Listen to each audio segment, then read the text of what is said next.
Welcome back, brothers and sisters. I am Braden. This is Langley Outdoors Academy, and thank you for stopping by. Alright guys, I've got some bad news and I've got some good news for you coming out of Washington State. Now, I'm sure some of you are aware, but if not, the Washington State Legislature passed the magazine ban, limiting everything to 10 rounds. Now, it's going directly to the governor's desk for signature. It's most likely going to become law because that's what these guys do, right? They're dedicated leftists. However, here's the good news. This is probably the dumbest, most unenforceable magazine ban that could have possibly been written.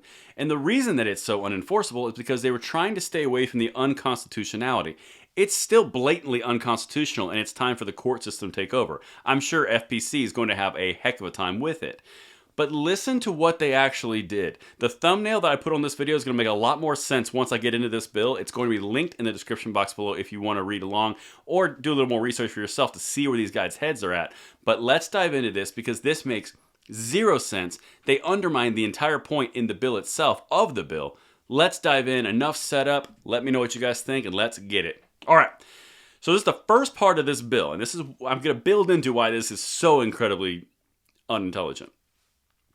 An act relating to establishing firearms-related safety measures to increase public safety by prohibiting the manufacture, possession, distribution, importation, selling, offering for sale, purchasing, or transfer of large-capacity magazines, by allowing continued possession of large-capacity magazines limited to possession prior to and inheritance on or after the effective date of this act. Translation: you can have no more, no way, do not pass go, do not collect $200 unless you already previously had them. And also, someone that you knew and you inherited it from them, you can have those too.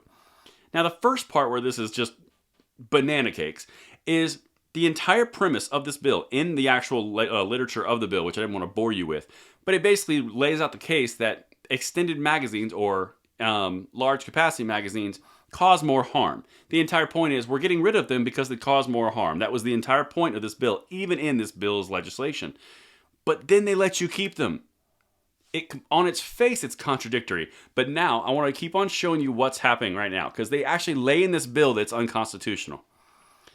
The legislature acknowledges that in Duncan v. Becerra, the United States Court of Appeals for the Ninth Circuit Court found that California's law creating a blanket ban on large-capacity magazines was unconstitutional.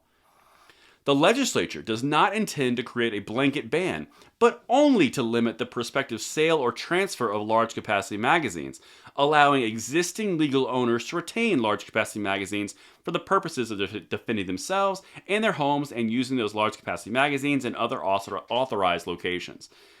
They even say right here, the Ninth Circuit Court, which is kind of left, said it's unconstitutional for a blanket ban. So their solution, and this is why the whole thing won't work, their solution here is, no, it's not unconstitutional.